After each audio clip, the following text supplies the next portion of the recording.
YouTube, how's it going? The Goat House is back, and today we're ranking the best defensive coaches in the NFL, including head coaches and defensive coordinators. I'm picking the 10 best. We're going from 10 to 1. I also got a few sleepers right when we get started here in just a moment.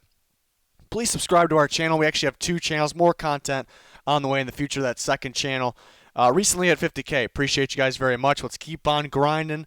Never going to stop here. Love pumping out this NFL content. I hope there's an NFL season because that's definitely my favorite part of the Goat House is our pick'ems every year, so every single week. So can't wait for that. Follow our Twitter. A lot of interactions with you guys on there. A lot of NFL Goat House talks. That's a must follow in my opinion if you follow our channel. And there's a podcast as well. And you can find a link in the description and comments for anything you may need, like the Twitter, like the podcast. Let's talk about some sleepers for defensive coaches. Remember, head coaches and or defensive coaches or defensive coordinators. So we see Mike Pettin at the top here for the sleepers, DC for the Green Bay Packers. And he hasn't had maybe like the best solid career, obviously, but there hasn't been, several years where we're like, okay, he's a top guy. But this last year, that Packers defense really stood out.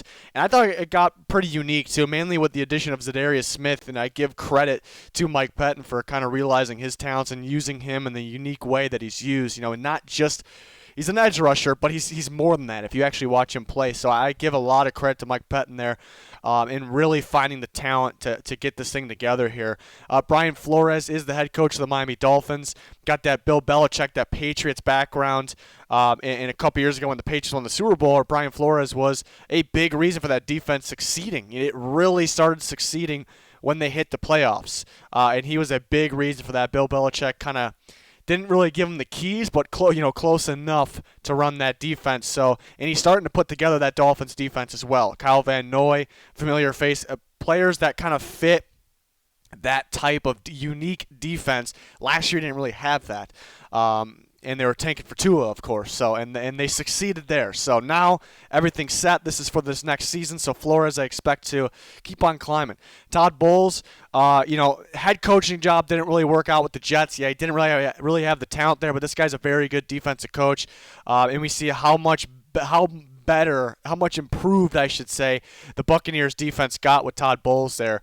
The difference, top tier run defense, and there's a lot of young secondary players. A lot of young players in secondary. He's really grooming those guys. So it's like perfect situation for him because of the fits and just perfect timing for the Buccaneers.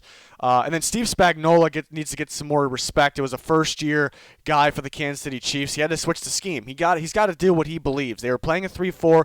He is a 4-3 minded defensive coordinator. So they switch, and they are much better just in 1 year as the season went on, switching. So he got the right players in there that he needed, guys like Frank Clark. He was able to, Chris Jones is that good where we can move him from 3-4 end to 4-3 D tackle, and he's still just as good, if not better. They're able to, bring in a guy like Tyrann Mathieu, so he deserves more credit. That's just 1 year, and, to do what he did was pretty impressive. So, yeah, the reason I have multiple sleepers here is because there's really a lot of very solid defensive coaches in the NFL, and it's an offensive league, so that's pretty impressive too. Number 10 is going to be Shawn McDermott with the help of Leslie Frazier, who's a great defensive mind, of course, for the Bills, being their defense coordinator. But Shawn McDermott came from the kind of that Panthers, that Ron Rivera tree, and kind of learned under him, kind of succeeded under him. So now he's the head coach. He's built a very good defense for the Bills, a very balanced defense, and every single week they're pretty much locked down since Shawn McDermott's been there. So very impressive. As good as he is, it's crazy to see him at 10. That's just how good the defensive coaches are in the NFL. Number 9 is going to be Mike Vrabel of the Tennessee Titans. Had some help from a great defensive mind in Dean Pease. Now Dean Pease is going to be retired, and now Vrabel is kind of leading the way there, but he's definitely had most of the input, and we see the game plan every single week. We've seen the game plan against the Ravens, just a genius game plan in the playoff game. They didn't really have the best edge rush. They needed to add more. It was obvious, so he kind of found ways to use the inside linebackers as kind of to get pressure, not really to get sacks, but get the pressure, stop the run at a high level, and kind of use them as QB spies as well. Kind of use his slot corner, Logan Ryan, last year as kind of a quarterback spy at times as well. So a pretty unique and kind of found ways to game plan without having the strength. Maybe at the pass rush position minus Harold Landry was very good for them, but not much after that. So that was pretty impressive hit for him. His game plan is what stands out. Number 8 is going to be Gus Bradley from that Seattle tree quite a few years ago, of course, and now with the Chargers, kind of known for that Leo defense, which is kind of a hybrid. One side looks like it's a 4-3 end with, in this case, Joey Bosa. The other side kind of has an off-the-ball pass rusher that can kind of line up in different spots, which is Melvin Ingram. So it's kind of a unique defense there, and he gets creative with, we really didn't get to see Derwin James last year, but with the secondary, like that, and guys like Desmond King playing him in slot, playing him at safety. So I think a pretty unique defense here. Other teams are starting to do something similar, but yeah, Gus Bradley's definitely been a top defensive mind for some time now. And now the Chargers, I expect to be a very good defense once again because they've added more talent, and they still have Gus Bradley there. Next, we got Robert Saleh, the similar defense. We just talked about the Chargers. He deserves more credit. Saleh deserves more credit for the defense coming together. Yeah, Lynch brought in the players, but they made sure they had the right players for this defense to kind of transform it a little bit. Nick Bosa playing the defensive end, they bring in D4. That was kind of more of a key addition than people realize. He's able to play kind of that outside linebacker pass rush, even though they're not really a 3-4, and they're able to. That kind of really boosted this defense. Kind of really boosted the play, the production, the talent of a guy like Arik Armstead too, who kind of plays a DN/D tackle role in this defense, which is a key piece, kind of in front or inside of D Ford. A lot of cover 3. Let's see if that that much of it can continue to work. Teams can start to catch on. So they got the talent though. They got the talent, but a tough task to repeat for anybody, no matter who it is. So we'll see if that much cover 3 continues, but they have the front 7 to make it work. Number 6 is going to be Ron Rivera, now the head coach of the Redskins. A genius defensive mind for quite a long time now. So much success with the Panthers, with the defense. At times, they really didn't have the best players, too. It's kind of Luke Kuechly, it felt like, carrying the group sometimes, but they're still able to be a very good defense. I mean, we even saw last year on the pass rush was not supposed to be good, and it was lights out for the first half of the season. And a guy like James Bradbury, a corner that's supposed to be an average corner, was a dominant corner for the first half of the season. And then Ron Rivera's gone, and everything starts falling apart. So it's kind of one piece of it, one recent proof of how good he is. And again, this is for this year. Look at this front 7 he is helping with, with the Redskins. Now they add Chase Young to the group. He's going to help develop guys like Jonathan Allen, Deron Payne, Montez Sweat in there.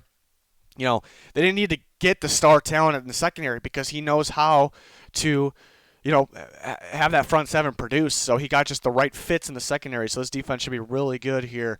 Ron Rivera should be turning that defense into something special. Now we're on to the top 5. Number 5 is going to be a defensive coordinator, Don Martindale of the Ravens. Surprised he didn't get a job, honestly. Very unique defense. I think kind of one of a kind. The Ravens haven't really had the best, edge rush presence. Matt Judon's been pretty solid, and they never really had pass rush from the actual defensive line. So he blitzes the inside linebackers more than anybody, and it's really well disguised. Everyone knows going into playing the Ravens, this team blitzes the inside linebackers a lot, but you still can't really tell when it's coming, who's going to hit you, and the safeties as well. We've seen Tony Jefferson kind of used like that in the past, but they kind of move on from him. They get the younger version of Chuck Clark, who was impressive, and they extend him, and he kind of filled that role. A lot of cover 0, which is pretty tough to run. It's pretty unique. You're basically bringing the safeties up closer to the box. Sometimes Earl Thomas, playing in the back end center field. We got Chuck Clark almost playing as a linebacker at times. So those inside linebackers can comfortably blitz on the inside. So a pretty unique defense. The disguises, I think, is what stands out, and how to, keep playing at a high level. I think a top tier defense the last 2 years, and maybe on paper, minus the secondary. Secondary on paper is really good. But I mean, even 2 years ago. 2 years ago, the secondary on paper wasn't as good as it is now, and they were still, I think, the second best defense after Chicago Bears. So I think that a lot of the credit goes to Don Martindale here for sure. Interesting. Can't wait to watch this year because I mentioned they haven't really had a lot of pressure from that actual D line. It's been a bunch of nose tackles pretty much with Brandon Williams and Michael Pierce. Michael Pierce now gone, but they add Calais Campbell. They add Derek Wolfe. These are defensive linemen that get after the quarterback, so they're going to bring some pressure there. They might hold off on the inside linebacker blitzes. So we're going to see a little bit of different things here, and I trust Martindale with this. So it's gonna be interesting, and once again, it's going to be unique. So I think the best defense coordinator in the game for sure. And then we move on to number 4 is going to be Vic Fangio. We've seen the success with the Bears. Now he's about to bring that to the Broncos. They're going to run a very similar. I mean, that Bears defense a couple years ago was insane. And now he's got the players to do it with the Denver Broncos. Yeah, he's had some really good pass rushers to kind of help his name a little bit. But he deserves a lot of credit for that. Khalil Mack, and now he's got Von Miller and Bradley Chubb. So I expect them to be top tier.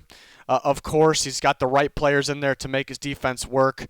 An old school defense coordinator, that continues to make that 3-4 work there.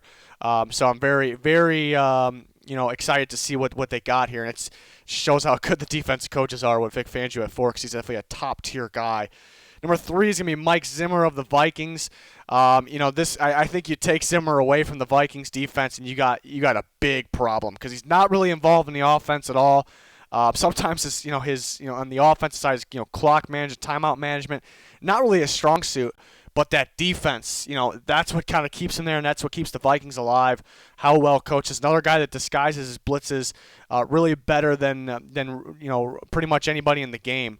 I think Anthony Barr is kind of his maybe Mike Zimmer's favorite player because that's the guy he's disguising. You don't never know what that guy's going to do, and that's because of Mike Zimmer there. And we actually seen him in the past kind of try to let George Edwards would be their defensive coordinator in the past, kind of let him take the keys to the defense games here and there, and it was a complete disaster. It's because Mike Zimmer is not calling the defense. And we've seen different looks last year, so he's always given different looks. We've seen on third downs, he puts 4 pass rushers in there, and it was absolutely dominant. I think they started off a little slow early in the year. I think down the stretch of the regular season, I think down to maybe the last 6 games, I think the Vikings were maybe one of the most dominant defenses in football. There's a lot of changes to their defense this year, but the impact players are still there. So we'll see. I trust Mike Zimmer fully with his defensive mind, and that's been for quite some time with the Cowboys, with the Bengals, and now with the Vikings. Number 2 is going to be Mike Tomlin of the Pittsburgh Steelers. I was back and forth on 2 and 3. Zimmer and Tomlin, swapping them back and forth. I gave the edge. The deciding factor to me was T.J. Watt, really. They was that close, right? It's one player decides it because T.J. Watt was a heck of a player. Coming out of college, I did not expect him to be this dominant. We knew he was going to be good, obviously. This dominant, a lot of credit goes to Mike Tomlin, developing these players. And they've had weak spots, so that's kind of what stood out, too. There was moments the last several years where the secondary had kind of weak spots. You kind of worry about the secondary. Even last year, it played a lot better than expected, but sometimes you kind of worry, are these guys going to develop or, be that much of an impact right away. The inside linebacker position in the past, and he's still able to make this defense absolutely dominant. So Mike Tomlin, who's been around for a lot of these guys, been around for quite some time. I put him at number 2. Number 1's got to be Bill Belichick, though, of the Patriots. Look at that beast. Look at him, absolute beast of the Patriots here. Dominant defense every year. I mean, whoever they bring in, the secondary's got some pretty big names. Those secondary guys, they got to do their thing. They got to cover. That's up to them pretty much. But really the front 7 is where Bill Belichick is key. Not a lot of big names. I think he really, I know he creates the big names. No matter who he puts in there, they're dominant. It's a very unique, well-disguised defense, too. You don't know who's a pass rusher and who's a damn linebacker. You just don't know.